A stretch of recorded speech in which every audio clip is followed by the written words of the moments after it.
Stage पर और request करूंगी सुजीत मान सर को उनका सम्मान करने के लिए। एक बार जोरदार तालियां हो जाए मैम के लिए।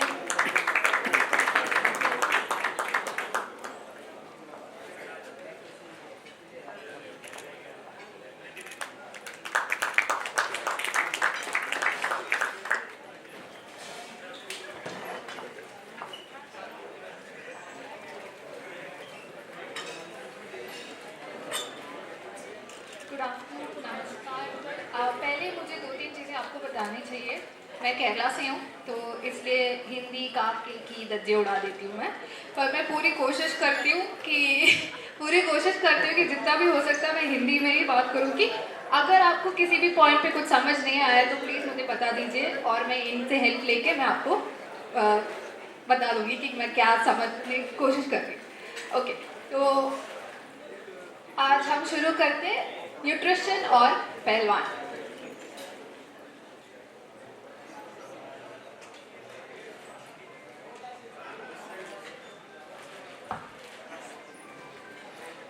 ओके, तो मैं आज कवर करने वाली हूँ न्यूट्रिशन फॉर पहलवान, यंग एथलीट्स, कंपटीशन न्यूट्रिशन और सप्लीमेंट्स के बारे में। और मेरे पहले जितने भी लोग आए थे वो सब न्यूट्रिशन के बारे में इतने बिल्डअप दे रहे थे कि न्यूट्रिशन बहुत इंपॉर्टेंट है, स्पोर्ट्स साइंस के एक बहुत इंपॉर्टेंट फैक्टर है। मेरे पास 2-3 सवालें हैं पर मेरे पास गिफ्ट नहीं है। अगर आप सवाल के आंसर दे सकते हो तो ओके। और तो ये जो 3 पिक्चर्स है यहाँ, इसमें आप बता सकते हो कि इसमें कौन सा ऑड वन है जो एकदम अलग है? आप बता सकते हो कि क्यों? न्यूट्रिशियस फूड है, ठीक है। आप बता सकते हो कि ये जो चॉकलेट और आइसक्रीम जो है वो एथलीट्स खा सकते हैं? यस, डार्क चॉकलेट खा सकते हैं और आइसक्रीम, ठीक है। तो ये जो है तीनों चीज़ें कार्बोहाइड्रेट के सोर्सेस है, ठीक है। कार्बोहाइड्रेट्स वो होते हैं जो आपको ऊर्जा देता है, जो आपको एनर्जी देते हैं परफॉर्मेंस के लिए। और एथलीट्स का ऐसा होता है कि उनको रेडी सोर्स ऑफ एनर्जी चाहिए जो आपको एकदम से एनर्जी मिल जाता है। और चॉकलेट्स, आइसक्रीम वगैरह वो खा सकते हैं पर ऐसा होना चाहिए कि लिमिटेड में। ऐसा नहीं कि वो लोग फ्रूट्स को छोड़ के ये सब कुछ खा ले, क्योंकि उनका वो जो बाकी न्यूट्रिशन जो है वो नहीं मिलेगा अगर आप आइसक्रीम और चॉकलेट्स खा रहे तो। अब ये 3 पिक्चर्स में आप बता सकते हो कि डिफरेंस क्या है। एक तो एक बाउल राइस है, एक तो एक सैलड है और चपाती है। वो सैलड क्यों डिफरेंट लग रहा है आपको? उसमें सबसे ज्यादा न्यूट्रिएंट, ठीक है, उसमें कार्ब ज्यादा है। तो जब आपको ज्यादातर एनर्जी होना चाहिए तो सैलड्स की जगह आप चावल और रोटी वगैरह या फिर आलू, इस चीज़ों पे आपको ध्यान देना चाहिए, पराठे वगैरह पे ध्यान देना चाहिए ताकि आपकी जो कार्बोहाइड्रेट इंटेक जो है वो बढ़ जाए। अब आप इसमें बता सकते हो कि क्या डिफरेंस है? क्यों? प्रोटीन ज्यादा है। ये तो मैंने अभी डाल दिया था। सारे जो तीनों सोर्सेस जो है वो तीनों प्रोटीन के सोर्सेस हैं। ऐसा नहीं है कि सिर्फ नॉनवेज ऑप्शंस प्रोटीन में रिच होते, वेजिटेरियन ऑप्शंस में भी जो आपके दाल, जो लेंटिल्स वगैरह जो होते हैं, चना वगैरह, वो भी प्रोटीन रिच होते हैं। और आपके जो मिल्क और मिल्क प्रोडक्ट्स, दही, पनीर वगैरह भी बहुत इंपॉर्टेंट प्रोटीन सोर्सेस होते हैं।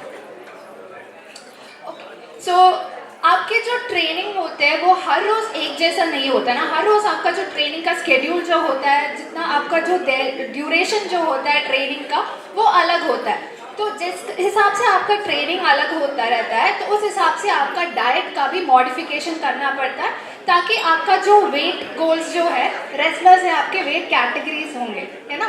तो वो वेट कैटेगरीज में मेंटेन करने के लिए बहुत इंपॉर्टेंट है आप क्वांटिटीज़ पे ध्यान देना, ठीक है। अगर आप ईजी ट्रेनिंग कर रहे हो या फिर वेट मैनेजमेंट करने की कोशिश कर रहे हो, जैसे कि आपको वेट कट डाउन करना है, उस टाइम पे आपको ध्यान देना है जो फ्रूट्स और वेजिटेबल्स, वो पोर्शन आपको ज़्यादा देना चाहिए। जैसे कि एक प्लेट का आधा पोर्शन आपको वेजिटेबल्स, फ्रूट्स, सैलड्स वगैरह पे ध्यान देना चाहिए। और जो कार्बोहाइड्रेट्स होगा वो सिर्फ 1/4 होगा, ठीक है। जब आप कार्बोहाइड्रेट कम करते हो, इसमें एक प्रॉब्लम ये है कि आपका एनर्जी कम हो जाएगा। तो आप ये सिर्फ उस टाइम पे करना चाहिए जब आपका ट्रेनिंग का लोड कम होता है और जब आपको वेट कम करने का आप फोकस करते हो, ठीक है। और प्रोटीन का जो क्वांटिटी आप ध्यान देना, क्योंकि जो नेक्स्ट 2 प्लेट्स में भी प्रोटीन का क्वांटिटी सेम ही रहता है, चाहे आपकी ट्रेनिंग की इंटेंसिटी हाई हो या कम।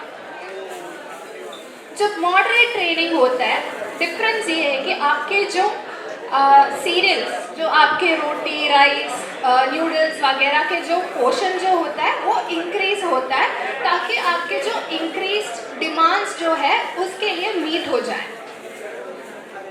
और जब हार्ड ट्रेनिंग होता है तो आप मैक्सिमम ये ट्राई करना चाहिए कि आपके प्लेट के आधा पोर्शन कार्बोहाइड्रेट से फिल्ड हो।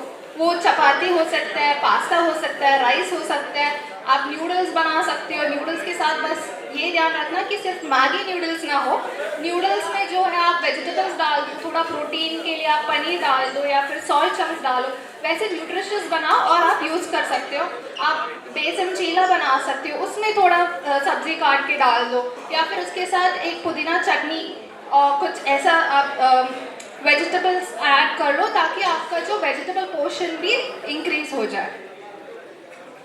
अब मैं कार्बोहाइड्रेट, प्रोटीन और वेजिटेबल्स के बारे में तो बता रही हूँ, हाइड्रेशन भी बहुत ही इम्पॉर्टेंट है। अब आपको पता है कि वो क्या है? वो चार्ट सफ़ेद से लेके येलो तक डिफरेंट कलर्स आप दिख रहे हो, यूरिन कलर चार्ट, ओके। तो डिहाइड्रेशन यानी कि अगर आपके बॉडी में जो पानी के जो परसेंटेज जो है अगर वो कम है, तो सबसे बेस्ट इंडिकेटर एक यूरिन कलर होता है। जितना डार्क आपके यूरिन कलर होता है उतना ज़्यादा आप डिहाइड्रेटेड हो रहे हो। और अगर आपके बॉडी 2% डिहाइड्रेटेड हो गए तो भी आपका परफॉर्मेंस हैम्पर होने लग जाता है, आपका इंजरी होने का चांसेस भी इंक्रीज होता है। तो जो मसल इंजरीज, लेग क्रैम्प्स वगैरह डिहाइड्रेशन की वजह से भी हो सकता है, चाहे आप बाकी कार्बोहाइड्रेट्स, प्रोटीन्स, वेजिटेबल्स सब कुछ आप प्रॉपरली ले भी रहे हो, अगर डिहाइड्रेशन है तो वो प्रॉब्लम है। और जब डिहाइड्रेशन पे फोकस करते हो, सिर्फ पानी नहीं, यहाँ पे हमें थोड़ा सा इलेक्ट्रोलाइट्स नाम की चीज़ें हैं जैसे सोडियम, पोटेशियम, उनका भी ध्यान देना है, जो आपको नमक से या फिर फ्रूट से मिल जाते हैं। तो आप फ्रूट जूसेस, जैसे अगर नींबू पानी बना रहे हो तो उसमें नमक और चीनी डाल दो ताकि आपको सॉल्ट और पोटेशियम मिल जाए। या फिर नारियल पानी जो है वो सबसे बेस्ट रिहाइड्रेटिंग ऑप्शन है, पर उसमें नमक नहीं है यानी सोडियम नहीं है। तो आप सोडियम अगर अलग से भी आप सॉल्टेड नट्स आप थोड़ा सा खा सकते हो तो वो सोडियम भी मीट हो जाता है। जो यंग एथलीट्स होते हैं, जो छोटे एथलीट्स होते हैं, उनके लिए बहुत इम्पॉर्टेंट होता है उनका calcium, iron, zinc and B vitamins. तो ये जो वाइटामिन्स और मिनरल्स जो होते हैं उनकी जो ग्रोथ जो होता है, तो जो 13 से 16 ईयर्स या 18 ईयर्स तक उनका ग्रोथ फेज होता है, उनका मैचुरेशन के टाइम होता है, उनका हार्मोन्स में डिफरेंस होता है। तो इस टाइम पे ये इतने वाइटामिन्स और मिनरल्स को फोकस करना इम्पॉर्टेंट है ताकि आपकी ग्रोथ मेंटेन हो जाए। ओके, सो अब ये मेन पॉइंट है, आप एक प्लान कैसे बना सकते हो, आप कैसे डिसाइड कर सकते हो कि अगर जो प्लेट में जो भी आप डाले हो वो परफेक्ट है कि नहीं, या फिर आपको प्रॉपर न्यूट्रिएंट्स मिलेंगे कि नहीं। तो जो आपको न्यूट्रिशनल रिक्वायरमेंट्स जो है वो आपके ट्रेनिंग के इंटेंसिटी पे, ट्रेनिंग के ड्यूरेशन और जिस ट्रेनिंग के जो फेज पे डिपेंड करेगा। अगर आप ऑफ सीजन हो तो एक डिफरेंट होगा, अगर आपकी कंपटीशन सीजन है तो डिफरेंट टाइप होगा, और आपके जो प्री सीजन होगा जहाँ पे आप वेट चेंज करने की कोशिश करते हो तब भी डिफरेंट होता है, राइट। और ये एक्चुअली डिपेंड, इसके लिए हम पीरियडाइजेशन करते हैं। पीरियडाइजेशन यानी ये है कि आपके जो मंथ इन ईयर 12 मंथ्स होते हैं, वो 12 मंथ्स के लिए भी आप मैक्रो साइकिल्स और माइक्रो साइकिल्स बनाते हैं। तो क्या करते हैं हम, कुछ पॉइंट पे या फिर कुछ फेस ऑफ कंपटीशन पे हम किसी न्यूट्रिएंट पे ज़्यादा ध्यान देना चाहिए, और किस डिफरेंट स्पेसेस पे आप कुछ और चीज़ों पे ध्यान देना चाहिए। ओके, और मेरे पहले किसी ने बोला था कि स्पोर्ट्स साइंस इतने एडवांस हो गए कि जो क्वांटिटी, क्वालिटी और टाइम ऑफ न्यूट्रिशन भी आजकल रिसर्च किया जाता है। एंड हमें ये पता है कि जो कंपटीशन से पहले आपको कार्बोहाइड्रेट्स पे फोकस करना चाहिए और आपको मॉडरेट अमाउंट्स ऑफ प्रोटीन और लिमिटेड अमाउंट ऑफ फैट। तो ये फैट इसलिए कम रखना है क्योंकि जो डाइजेशन जो होता है फैट की वजह से थोड़ा धीरे हो जाता है, और आपको जो गेम जो करना है या फिर आपको जब इवेंट प्ले करना है आपको एनर्जी की नीड है, तो कार्बोहाइड्रेट को थोड़ा ज़्यादा फोकस पे रखना चाहिए। तो एक कंपटीशन से या फिर आपकी ट्रेनिंग सेशन से 3 से 4 घंटे पहले आप एक लार्ज मील प्लान कर लिए। वो आपके नाश्ता हो सकता है, आपके लंच हो सकता है या फिर डिनर हो सकता है, ओके। और जो आपको जो उसके बाद थोड़ा लेट्स से 30 to 60 मिनट्स पहले एक छोटा सा स्नैक और एक ड्रिंक प्लान कर लीजिए, ताकि आपका पूरा हाइड्रेशन भी हो जाएगा और आपका जो न्यूट्रिएंट रिक्वायरमेंट्स है वो भी मीट हो जाएगा। जैसे आप उस टाइम पे आप बेसन चीला ले सकते हो, आप मूंग दाल के चने ले सकते हो या फिर आप चना दाल ले सकते हो, आप स्प्राउट्स ले सकते हो, आप एक बाउल फ्रूट्स और दही ले सकते हो, और वो आपको कार्बोहाइड्रेट्स और प्रोटीन्स देंगे उस टाइम पे। और कंपटीशन के दौरान और ट्रेनिंग के दौरान सिर्फ पानी या फिर हाइड्रेशन नहीं, आपको कार्बोहाइड्रेट्स पे भी थोड़ा ध्यान देना चाहिए। अगर आपके सेशन 60 मिनट से ज़्यादा हो तो आपके बॉडी से जब स्वेट होता है तो इट्स नॉट जस्ट वाटर, सिर्फ पानी नहीं, आप सोडियम भी और ग्लूकोज भी लूज़ करते हो। तो 60 मिनट से ज़्यादा अगर आपके सेशन होंगे तो आप ज़रूर इलेक्ट्रोलाइट्स और कार्बोहाइड्रेट्स का भी ध्यान देना चाहिए। इस टाइम पे आपको जो स्पोर्ट्स ड्रिंक्स और स्पोर्ट्स जेल्स अगर आप यूज़ कर सकते हो तो वो परफेक्ट टाइम है। पर स्पोर्ट्स ड्रिंक्स और स्पोर्ट्स जेल यूज़ करते वक्त जैसे सर ने बताया था, आपको ये चेक करना चाहिए कि अगर वो प्रोडक्ट डोपिंग फ्री हो कि नहीं। वाडा किसी सप्लीमेंट को सर्टिफाई करता है क्या? क्या वाडा बोलते हैं कि ये सप्लीमेंट डोपिंग फ्री है? वाडा बताते हैं कि ठीक है ये डब्बा ऑफ प्रोटीन वो डोपिंग फ्री है, क्या बताते हैं? नहीं ना। सो वाडा बिल्कुल भी नहीं बोलते। अगर आपने एक डब्बा खरीद लिया और उस पर लिखा है वाडा अप्रूव्ड, वाडा सर्टिफाइड, तो वो बिल्कुल भी फेक होगा, ठीक है। तो वो थोड़ा सा जो एम्बलेंस वगैरह जो होगा जो बोलते हैं कि सर्टिफाइड है, वो उस पर थोड़ा ध्यान दीजिए, क्योंकि थर्ड पार्टी सर्टिफिकेशंस होता है, जो मैन्युफैक्चरर्स होते हैं उनसे पूछ लीजिए, आप सर्टिफिकेट्स लेने की कोशिश कर लीजिए। और कंपटीशन के बाद या फिर ट्रेनिंग के बाद सबसे इम्पॉर्टेंट आपकी रिकवरी होते हैं, और रिकवरी जितनी जल्दी आप स्टार्ट कर सकते हो उतनी बेटर है। तो रिकवरी के टाइम पे आप प्रोटीन पे ध्यान देना चाहिए, क्योंकि जब पहलवानी करते हो, जब कुश्ती करते हो तो बहुत इंजरी होता है, बहुत मारपीट होता है। तो मसल्स को जो प्रॉपरली आपके जो रिपेयरिंग के लिए प्रोटीन बहुत इंपॉर्टेंट है। और उसी टाइम पे एंटीऑक्सीडेंट्स या फिर एंटी इन्फ्लेमेशन के लिए जो चीज़ें होते हैं जैसे टर्मरिक या फिर आपके जो फ्रूट्स और वेजिटेबल्स में जो डिफरेंट कलर्स के होते हैं, वो सब आपको एंटीऑक्सीडेंट्स देंगे और वो इंक्लूड करना चाहिए।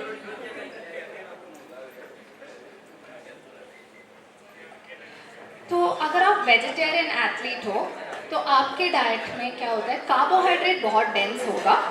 आपके अगर आप प्रॉपरली प्लान करते हो तो फिर आपका जो प्रोटीन और फाइबर भी सही से होगा। वेजिटेरियन डाइट्स में कुछ चीज़ें हैं जो एक्चुअली हाई लेवल्स में होते हैं, वो आपके carbohydrates, fibre, magnesium, potassium, folate, carotenoids and phytochemicals. लेकिन वेजिटेरियन डाइट्स में कभी कभार कैल्शियम, B12, सिंक और सिंक कम हो जाता है, तो इस पे आपको फोकस देना चाहिए और रिच सोर्सेस आपको इंक्लूड करना चाहिए। अगर आप दूध और दूध के प्रोडक्ट्स यूज़ करते हो तो वो कैल्शियम के लिए बहुत सही सोर्स है। नट्स एंड सीड्स, रागी, ये सब आप यूज़ कर सकते हो कैल्शियम बढ़ाने के लिए। B12 के लिए अनफॉर्चुनेटली वेजिटेरियन सोर्सेज बहुत कम है। अगर आप दूध इंक्लूड कर सकते हो तो वो एक ऑप्शन है, अंडे इंक्लूड करेंगे तो वो है, नहीं तो एनिमल प्रोडक्ट्स में होता है B12 पल्सेस, लेग्यूम्स, दाल वगैरह में नहीं होता है। और ये एक बहुत इम्पॉर्टेंट पिरामिड है। अब कैसे डिसाइड करना चाहिए कि आपको सप्लीमेंट्स पे ध्यान देना है या बैलेंस डाइट पे? तो ज़्यादातर क्या होता है, लोग सप्लीमेंट्स पे ज़्यादा फोकस देते हैं, फिर उसके बाद वो स्पोर्ट्स न्यूट्रिशन पे फोकस देते हैं, फिर उसके बाद वो बैलेंस डाइट पे फोकस करते हैं। पर मुझे बस ये बताना है कि जब तक आपका न्यूट्रिशन बैलेंस नहीं हो, जब तक आप एक बैलेंस डाइट नहीं ले रहे हो जिसमें आपके जो मैक्रो न्यूट्रिएंट्स सही क्वांटिटी में है, अगर आप स्पोर्ट्स न्यूट्रिशन की कॉन्सेप्ट जो आपको मैंने बताया था कि 3 घंटे पहले कुछ लेना चाहिए, 1 घंटे पहले कुछ लेना चाहिए, वो भी काम नहीं करेगा और जो सप्लीमेंट्स आप ले रहे हो वो भी काम नहीं करेगा। सो ये बहुत इम्पॉर्टेंट है कि आपके जो डाइट जो है वो बैलेंस हो। तो अगर कोई भी आप इसके बाद मेरे टॉक के बाद जाके लंच लेने वाले हो तो बिल्कुल ध्यान दीजिए कि अगर उसमें सैलड्स और फ्रूट्स होंगे एक पोर्शन प्रोटीन और एक पोर्शन कार्बोहाइड्रेट, और उसका क्वांटिटी आप डिसाइड करते हो कि जैसे आपका अगर आपको वेट कम करना है तो प्रोटीन पे ज़्यादा फोकस, वेजिटेबल पे ज़्यादा फोकस और कार्बोहाइड्रेट्स पे कम।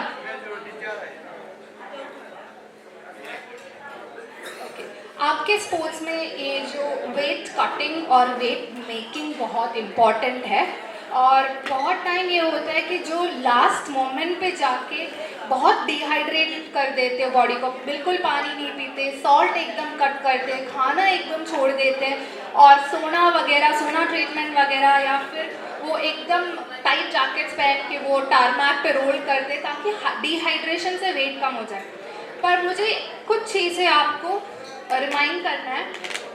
जब आपको जो वेट टारगेट वेट जो है वो पहले डिसाइड करके एक प्लान बना लो। ऐसा ज़रूरत नहीं है कि आपको पूरे साल उसी टारगेट वेट पे मेंटेन करना है। आप 2-3 kg ऊपर नीचे हो सकता है, और जब प्री सीजन होगा उस टाइम पे आप धीरे धीरे फोकस कर लीजिए। मैक्सिमम अगर आप 5% वेट कम कर रहे हो तो आपका परफॉर्मेंस पे वो अफेक्ट नहीं करेगा। अगर 5% से ज़्यादा आप एकदम से वेट कट कर रहे हैं तो आपके एनर्जी पे और आपकी जो स्ट्रेंथ है, जब आपको पंच करना है तो स्ट्रेंथ चाहिए ना, तो वो कम हो जाता है। ओके, तो मील्स और स्नैक्स एकदम एलिमिनेट मत करना। कंपटीशन सेशन तक आप वेट मत करना वेट कम करने के लिए। और ये भी मत करना कि सुबह से लेके आप कुछ नहीं खा रहे हो, रात को एक बड़ा सा थाली लेके बैठ गए क्योंकि क्या होता है, रात को फिर उसके बाद हम कुछ एक्टिविटी नहीं कर रहे, हम कुछ ट्रेन नहीं कर रहे, तो जो भी हम खा रहे हैं वो बॉडी फैट की तरह वो स्टोर करते हैं। चीट मील्स एक्चुअली बेटर होगा अगर सीजन के टाइम पे आप नहीं लेते हो। वैसे नॉर्मली आप मॉडरेट क्वांटिटीज़ पे इंक्लूड कर सकते हो।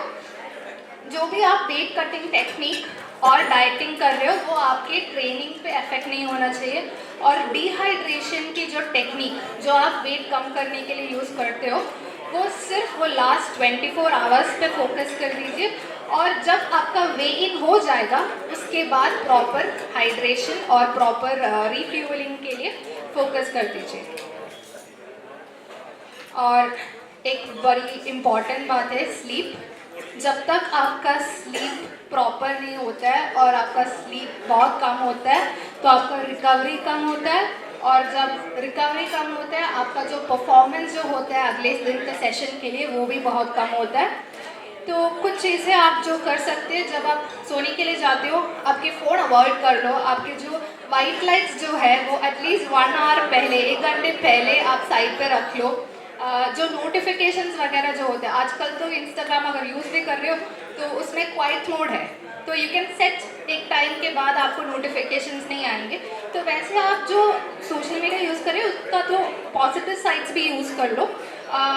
शाम को 4 o'clock के बाद मैक्सिमम आप कॉफ़ी वगैरह अवॉइड कर लो अगर आप पीते हो, क्योंकि कैफीन भी स्लीप को बहुत अफेक्ट करते हैं, और दिन में सोने का जो टाइमिंग जो ड्यूरेशन जो है वो थोड़ा कम कर दीजिए।